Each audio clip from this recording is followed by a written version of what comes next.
Hello, everyone, and welcome to another episode of the Way She Was Made podcast, the Soul Sync Sessions Aligned and Activated series. I'm here today with Michelle Denio, and she is an amazing business strategist.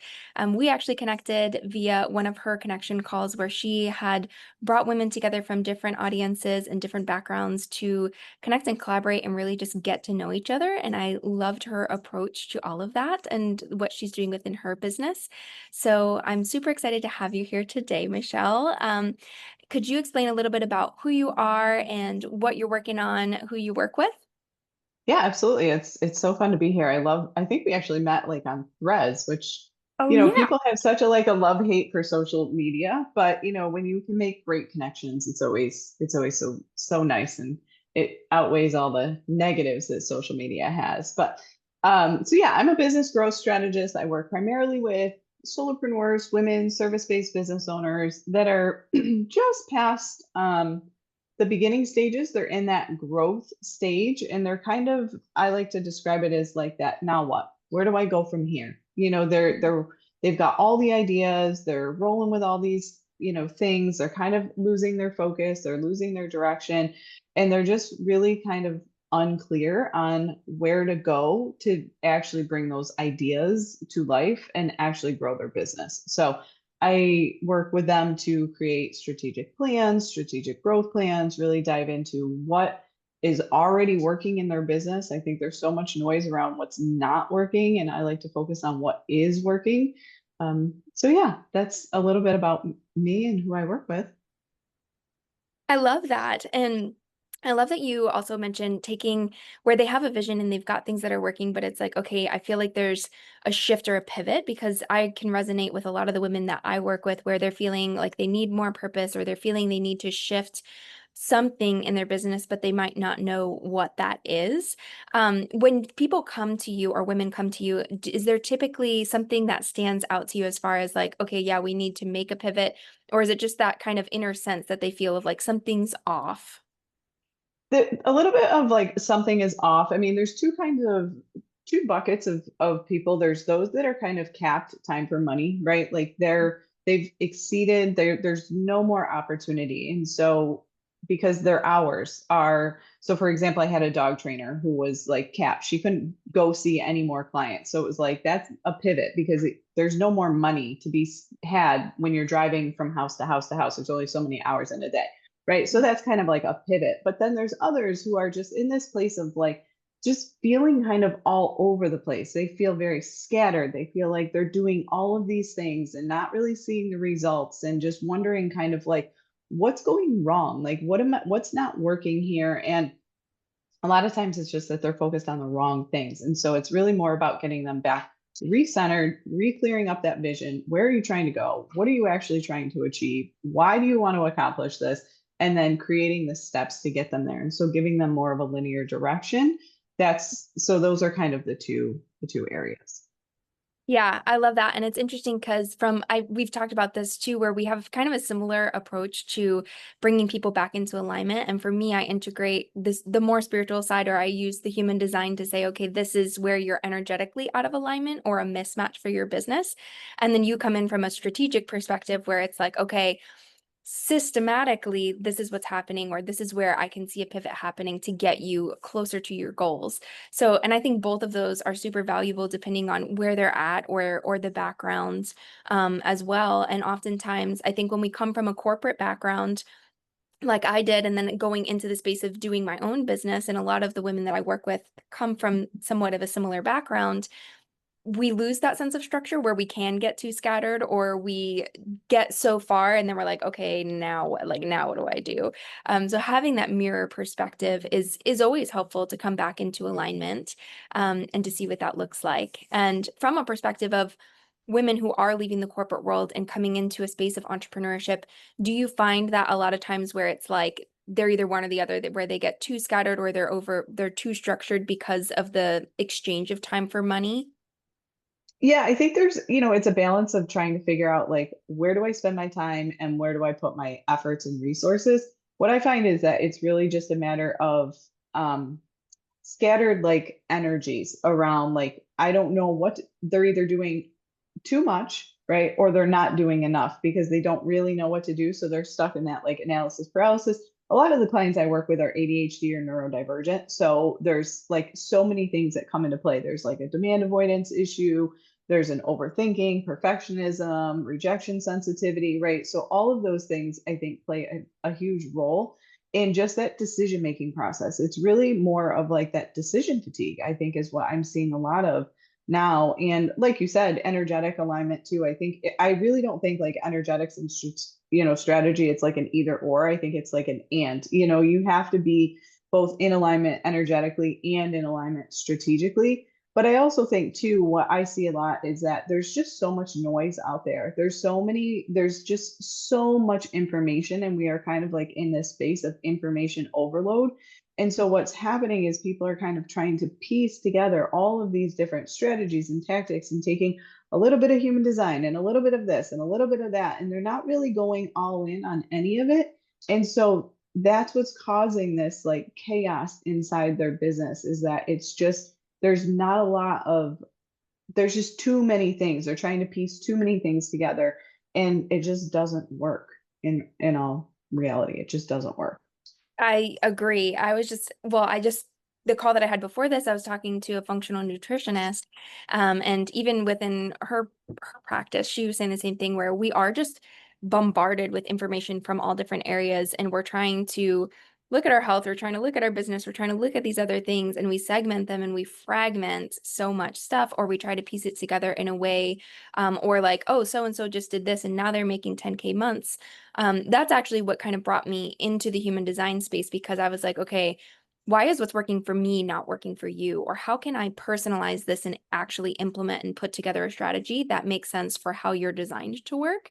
So looking at it from what does work for me and what doesn't work for me, and you have to filter it, really is like filtering the Mhm. information, which can be hard, especially like you said, you're working with a lot of women that are neurodivergent or they've got ADHD and there's focus issues or things like that. So kind of coming back to what is the root thing or the root cause that we can shift here that can help you to regain that foundation and regain that sense of stability. And it could be something with as far as time management, it could be something as far as mindset shifts go, or kind of implementing that as well.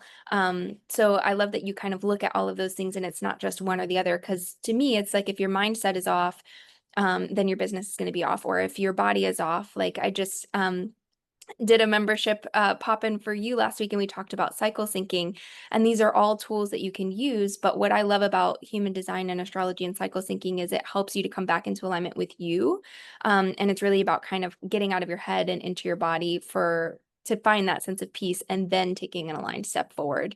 Do you see that with your clients as well, as kind of let's filter the information and get down to the bottom root cause of it before we can go forward? Yeah, again, one of the first things that I do with my clients is put them through a series of questions on what's working, right? In 5 different areas. I call it like the 5 areas money's hiding in your business. So it's like what's working in your offers, what's working with your clients, and really having them kind of reflect on and find those patterns, right? There's so many people that just, I think when people hear the word data, especially if they've come from a corporate background or they're burnt out by corporate, they think like, oh, data, and they just shy away from it. But really, it's just information, right? I look at data as information or trends, right? And like, what is your business actually telling you? Just like when you're talking about what is your body telling you? You know what I mean? Like your body, your mind, what is it telling you? Really, it's like, what is your business telling you? Your business has all the answers, especially if you've had some success, you've had clients, you've taken on, you've brought in revenue. There's answers hiding in there. It's just that we don't often look inward or look at our business. We always are constantly looking outward. We're always looking for that next fix. We're like, what's that next step? What's that next strategic fix? What's that next magic pill? Right. And I mean, I think that happens both health and business. And so it's like, really, instead of that, like go back and really think about what actually worked. Like what got you where you are now? Instead of trying to come up with something new, why can't you just tweak what's already working for you instead of trying to like mold yourself into what's working for somebody else? Yeah, and I think that's the thing. And when I started to implement things of like is what's working for me not working for you? We're coming from a similar space. What's that background? So I think that's true too. And a lot of it comes from our experiences, or where am I holding back, or like where am I trying to reinvent the wheel just because I felt like I needed a pivot. And I think sometimes when they are in that transitional state, they will just grasp at things, or Mhm. we all will, of just, okay, well, something feels off, so I'm just going to change this. But it, in reality, that could be something that was working. So I love that you look at what is actually working within your business before it's like, let's reinvent the wheel and kind of start from scratch and come back to resetting everything and just burning it all down, which I think has become a trend too, where they're like, okay, well, I've hit my max, I'm just going to burn it all down. Oh yeah, yeah. Burnout is such a huge thing for business owners, and I see it. But when I started really looking into and really studying why people are burning out in their business, a lot of times what I have found is that they're burning out because they are doing things that are not in alignment with them, that are never going to work with their audience, that are, so far out of their, not even comfort zone, because I think you do need to get out of your comfort zone, but it's just things that are like never going to light them up or never going to work for them. And so they're just pushing against this wall all day long. And then it does lead to burnout. It just leads to burnout when you start doing things that are just not in your wheelhouse, or things that are never going to work. You do get burned out. And I've been there. I've been there, and it's a really tough place to be. But anytime I've been there, anytime I've had a client get to that point, I always look at it's like, well, what did you stop doing that lights you up? Like, so for example, like I opened up that community, that small community, like that was for so long I gave up on my community, but it's what lights me up. I love it. It drives me. I'm a generator. You know what I mean? I love to respond. People always ask me like, how do you keep up with all that content in there? Like you've got 50 people throwing questions at you, but it's like, that's what lights me up. You know what I mean? I love to respond. It's what gives me energy. And so being in a place where that strategy works for me, but somebody else who does not enjoy that and doesn't like having all that conversation, and what that's going to burn them out if they're trying to create a small ticket membership or something like that. So that's where I'm saying, like, every strategy works, but they don't all work for everybody. And when you start implementing strategies that don't work for you, it just leads to burnout. Yeah, and I completely agree. And I think that comes to true with marketing, especially too, where it's like you feel like you have to be on all of these platforms. You have to be on TikTok, you have to be on Instagram, you have to be doing all of these things. But if you come back to it, it's if your energy is not in it and that doesn't feel aligned, you don't enjoy being on TikTok or doing these things. Ultimately, your energy is going to come through as like, I hate doing this, I hate being on video, I hate doing this, and it's not going to be anything beneficial to you within your business. So if you're doing things that are burning you out from just because you think you should be doing them, of course there's going to be things that you have to look at, that you have to do, that Mhm. might not be the best thing that you want to focus on all the time, but it's being considerate of what am I putting my energy into, and what's going to be those big money, well, I want to say like big money moves, but it's like, it's what's Mhm. moving the needle for you. Because a lot of times I think we're just like, oh, I have to be doing this. I have to be posting every single day and I have to be doing that. But if a podcast, for example, works for you and you're appearing on other podcasts, or you start your own podcast, that can get you more reach than doing two posts a day or something like that on Mhm. an Instagram, just because it feels more aligned and you're getting your point across and that's where your people are. So it's kind of really looking at what and narrowing. I'm bad at doing this myself too, where I'll just overload my to-do list of like, yeah, I can get those 20 things done today. And instead of focusing on like, okay, what are like the 2 to 3 needle moving things that I can get done, and then everything else comes behind it too. Yeah, no, that's so funny that you bring up the to-do list, is because half the time I'll ask my clients when they're feeling like super overwhelmed, I'm like, send me your list, send it to me. And they hate sending me their list because 90% of the time I'm going to cross all of it off. I'm going to tell, like, there's so much on there that's just busy work, or things that are distracting, or things that are never, they're like nice to have. So they're like, oh, I think I should do this, like updating a landing page for something you're not even selling right now, type of thing. And it's like, no, no, no, no, no, no. And so when you really zone in on it, and I think, I'm sure you see this too from like a health perspective and just mindset perspective, there's just it doesn't require that much, right? Like business is pretty basic. It's pretty straightforward. Like it's not that complex. There's very few things that actually move the needle in business.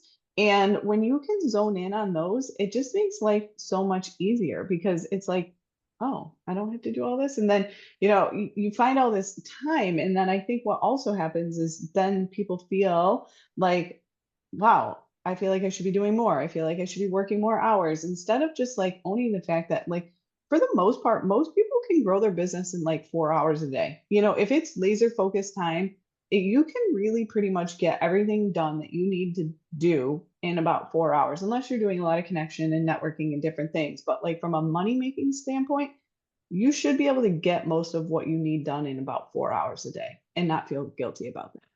Yeah. And I think it's true too, where we kind of go in cycles in our business where it's like there are times where it is growth and you're going to be putting more into launching something or putting yourself out there and doing the networking and building those connections. But if you have the right partnerships in place, or if you're looking at partnerships or collaborations, or you have the right systems in place, you can kind of outsource some of that too. So from your perspective, as far as putting systems into place, if somebody's in a position, do you recommend either they like hire somebody or kind of outsource and see where their niche is? Like, what is your guidance on that perspective from a growth standpoint? If they've hit a max on the money that they can make in order to scale, what's something that they can start to look at to implement?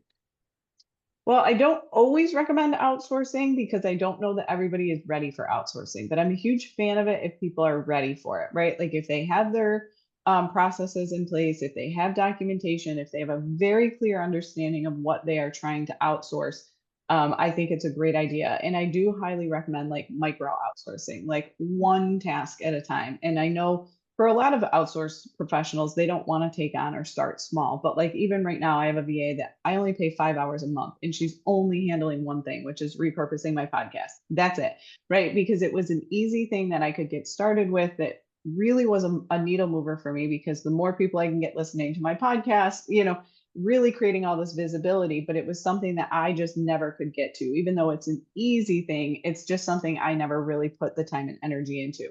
So I'm a huge fan of like micro outsourcing, like one task just to see how it goes, and then adding on and stacking onto that.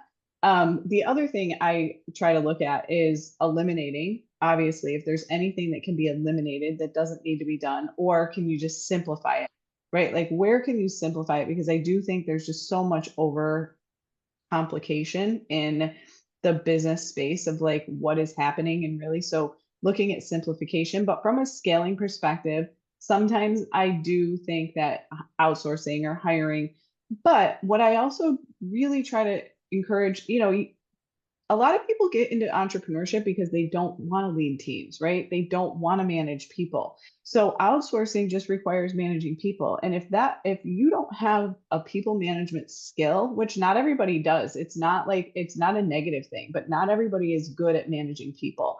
And if you're not really good at that, outsourcing is only going to get you so far. And so I had a client that was at this point and she was just insistent that she needed to create an agency to scale, and then she was going to bring out all these people and try to train them and all this stuff. And I was like, do you really want to do that? You've got three little kids under, is this really what you want to do? Like, what about looking at something? And so she ended up creating a membership because a membership gave her the opportunity to serve more people, bring in more revenue within her time budget, right?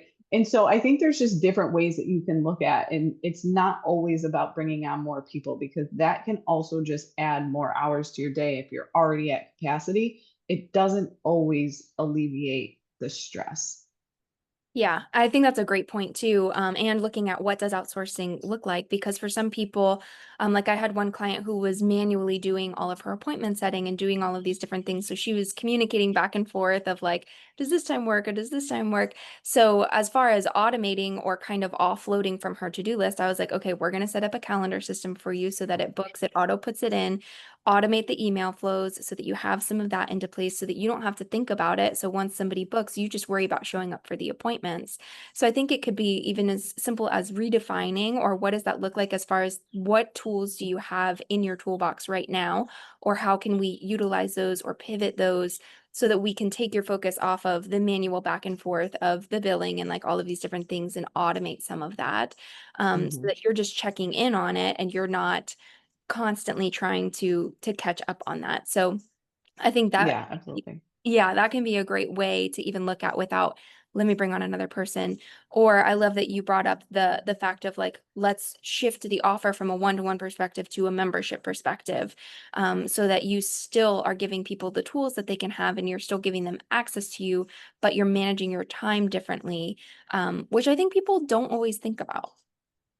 Yeah, and I don't know that memberships are always, again, Right. I'm always a huge fan of memberships are not the right fit for everybody, but yeah, it's really looking at like, do you have the capacity for it and what are some other ways? But like, I also think one to many can be 1 to 5 people. One to many is anything more than 1 to 1. It could be 2 on 1, it could be 3 on 1, it could be 4 on 1. There's so many opportunities. So like even one of the things like how you and I first connected is I was doing a ton of coffee chats and because I love to network. I know that networking is a money, networking, relationship building, connection. That's my money making activity. It's how I've built my business for 8 years now. But I was getting at capacity. I was meeting more people than I had capacity to put in my calendar. So I just, instead of meeting one person at a time, I decided, I re-implemented. This was like something I did during COVID times when everybody was online, but I just started going to 4 on 4 chats. So like even something as small as that. And so instead of meeting one person in an hour, now I'm meeting 4 people in an hour and everybody else is meeting 4 people in an hour. So it's such a great way to capitalize on your time. So doing something just even as small as that, instead of doing individual coffee chats, do two coffee, bring 2 people on and meet 2 people at the same time. Like there's just so many little things that you can do to capitalize on your time that still make a big impact. Yeah, I think that's a great point too. Or like for me, when I was first starting my business, I was trying to go out to all the networking events that were happening at a time versus being like, okay, I'm going to choose 2 events that I'm going to go to this month. I'm going to focus on these, maybe one other like a Zoom call or something like that where I can connect with other people. But those types of events are good because it's like you can kind of meet a ton of people at once and gather that, but then you need to have the time then to go back and be like, okay, this is a person that I want to invest in, or this is somebody that I can see collaborating with. And for me too, collaboration was a great thing for me in my business as far as partnership because I'm a 4/6 generator. So as far as my human design, my network is my net worth. But it's more small groups for me. So if I build a circle of people where I was doing design work and I was doing the consulting work. So I was like, oh, I can do all of the things. But now it's like, no, I really love the consulting part of it where it's like, this is who you are. This is the strategy behind it. This is how we can implement that. And then I have other partners that'll come in and help to actually do the implementation of that as far as the design work. So looking at again what does let you up, and that's not necessarily like I'm managing that person, but it's a referral partnership or different things Mhm. like that where you can build and use networking in that way to help grow your business from that perspective as far as what can you offer people versus just being like I have to get on more clients and stuff too. So kind of reworking what does that look like from that perspective. Oh yeah, yeah. Collaborations are great. And anytime you can create a really great strategic partnership where you guys can feed each other, clients and just different things. I mean, everybody works so hard to build their audience. And I just think, why not collaborate and work together, on each other's efforts? It just makes so much sense to me. Unfortunately, a lot of people don't collaborate well. But when people do truly collaborate in such a way, like it's so powerful. It's such a powerful way to grow your business. Yeah, and that's something that I've been working on building as far as building an ecosystem of women that are here to support one another and just mirror back to each other. Because I think when you come into, I started these connection calls last year, and it's just, hey, we're going to come together, we're going to connect, we're going to talk about what's happening in your life, in the world, in your business, in the human design, all of the things. And I've met so many women. That's what inspired my podcast, actually, was just connecting with women and seeing that because there is such a I think people are starving for that pure connection of Hmm. just like there's other people that are doing these same things that I'm doing. There's other visionary women. You don't have to do it on your own. Your struggles aren't all on your own. So when you come together in a space of I'm going to lift you up or be in collaboration or just be your cheerleader so that you can have the confidence to know that you're taking the next right step or to be that filter. Because I think too that's important when it comes from an entrepreneurial or solopreneur perspective sometimes we silo ourselves and we're like, okay, I'm just going to put my head down and knock it all out. And that's when we get to a place where we were talking about in the beginning, where your to-do list is 1,000 miles long and you're just Hmm. kind of doing the busy work from that too. Yeah, yeah, community is everything. I think right now, I think communities have their seasons in business for sure, what I'm seeing, but I think right now, the season we are in, people are craving community. They're craving connection. They're craving just that, like being around other like minds. I know when I launched that community back in June, and it's growing in my business. And I think it's just because it's what people are really needing and really wanting right now. And so it's just when you have something like that, it's like you have to just also be very mindful of like, okay, this is what people want right now. Like lean in and really go for it. And there will be seasons where community people are too busy or people's lives are getting crazy or they get kind of burned out by it. I just think there's always seasons in business and in life, but in there there is just a massive season right now happening where people are just craving that connection, especially in the business space where they're just like, I just want to be surrounded by other people that get it.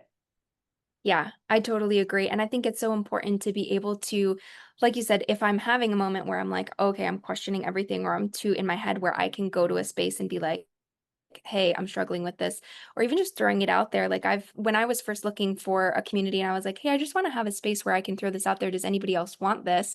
That's how my connection call came about. I put it on Threads and Hmm. so many people were like, oh my gosh, I need this. I had like 60 people sign up, and it's been different women every single time that come in that find the link, or they find it on Threads, or they find it through social media. And they're like, this is the space that I've just been craving. And so many connections, collaborations, um, just from having the pure intention of like, I'm going to go in and connect with everybody and see what comes of it. And I Hmm. think too, when you surrender to the outcome and it's not like, okay, I have to get 5 clients and I have to do this, or you have that expectation on it. Sometimes surrendering to the outcome of just like, this feels right for me in this moment. So I'm going to go here and put my energy towards this for an hour and be curious about it and see what happens is the way to go. Hmm. Yeah. Oh, absolutely. 100% agree. 100%. Yeah. Yeah. Is there any, so I love to ask people this question. Um, as far as like a point of impact, for me within my business, something that took me in the direction of how am I gonna bring all of these things together, or how did I come up with the human design astrology cycle syncing blend? I remember going through a functional medicine journey myself, and the point that brought me to that journey was I was driving down the road and I was having brain fog and took a wrong turn and couldn't remember how to get back to work. And it was a drive that I did every single day. So that was the point that I knew that I needed to change. And it kind of spiraled for me there, where I'm like, I know the 9 to 5 isn't working for me. I know what I was doing in my health and everything wasn't working for me. So that was kind of my point of impact. That was like, I know I need to make a change. And then when I made those changes, I then implemented that into my business to share that with other women. Do you have a story where it's like a point of impact where you're like, okay, I know that I need to make a change. This is what I really want to do in my life as far as guiding other people. Do you have a moment that stands out for you? Yeah, that's such an interesting question. I love it. I'm trying to think here. There's several. I mean, our original point of impact was when we moved. My husband and I moved from upstate New York to Florida, and we just like quit our jobs, quit our lives, everything, sold everything, and just came down here to Florida with a hope and a dream. And that's kind of where my entrepreneurial journey started, was just through networking and all of that. But I think really from a business perspective, a point of impact that's gotten me kind of where I am now in this role that I have and with my signature framework and everything else was, I think it was it was either the end of 2022. I think it was the end of 2022 or 23. I think it was 2022. And I remember just standing in the doorway, like tears rolling down my face, just looking at my husband and telling him like, I'm done. I'm so done with this. I'm bored. I don't want to do this anymore. This is not working. Like, this is not what I signed up for.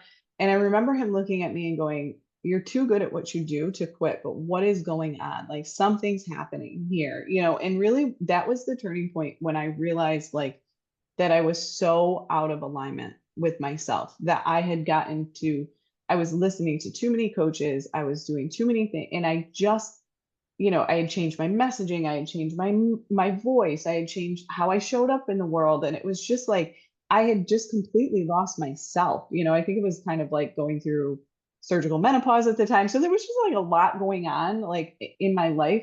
But what it brought me back to is like, go back to again, what's working. And that was really where this whole thing started and where the framework started to get developed and where I started with this business planning and strategic planning and development and all of that was just coming back to myself of like, same thing, like, what is actually working? Like I had gotten away from all the coffee chats. I had gotten away from having a community. I had gotten away from everything that I knew worked and that I knew lit me up. And so it was like I was having this horrible year, both on paper and just personally.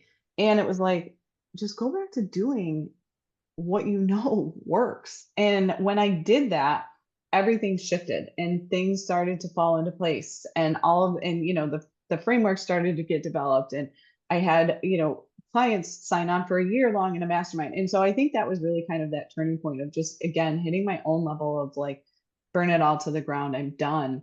Um and I again same that happened to me again this year. The probably about May in the Mayish, I was ready to throw in the towel again. I was like, same thing, done. I'm out. I'm over this. And came back to what worked, which was my community and bringing that back. And that kind of just completely revived my business. And so it's just such a powerful reminder, I think, to always just come back to like your own self, your own intuition, trusting yourself. We can hire all these guides, we can hire mentors, we can hire coaches, and everybody's got their best intentions, but nobody knows you the way you know yourself. And that you've got to really lean in and trust that because 90% of the time you are correct. You have the answers. You just doubt yourself. And so when we can lean in and trust ourselves and trust our own knowledge and trust our own intuition, that's when things start to change. And that's what I think is so important to remember is just, everybody's best advice is always that. It's their best advice, but it doesn't always mean it's what's going to work for you. I love that. And I think there's a couple of different pieces in there. One being like, what is working within your business? A lot of times comes from something that's bringing you joy or what's lighting you up, especially if you are a generator or manifesting generator. Following that spark is what I always say, where it might not be a step-by-step thing according to somebody else's plan, but it's that next thing going forward that's like, what's that spark that's bringing me joy? Or where can I come back to that? Because we all started our business from a place of having that spark and seeing an opportunity and seeing that North Star. And it's okay if that shifts and changes depending on what you're doing in your business or what you find works and what doesn't work, but always coming back to why did I start this in the beginning? Is it that freedom that I want? Is it that and then a lot of times too, I think when we go into a business and we're like, I want it because of the freedom, we take away our own freedom by piling all these different things on or thinking that we need to shift these things or listen to these other people or do these different groups and mentorships. And then we take away all of that time freedom that we would have had versus just embodying the fact that like, okay, this is the freedom that I have. I'm going to focus for 4 or 5 hours and knock this stuff out and move on or kind of shift depending on your cycle and different things like that. So it is coming back and simplifying that, but it's always coming back to yourself and joy, and what Mhm. brought you here in the first place is really the key. Yeah, absolutely. Always, always, always. Whenever I see a client kind of going back, I'm like, take a break. Just take a break. Take a weekend off. Shut off all the noise and just reconnect with yourself.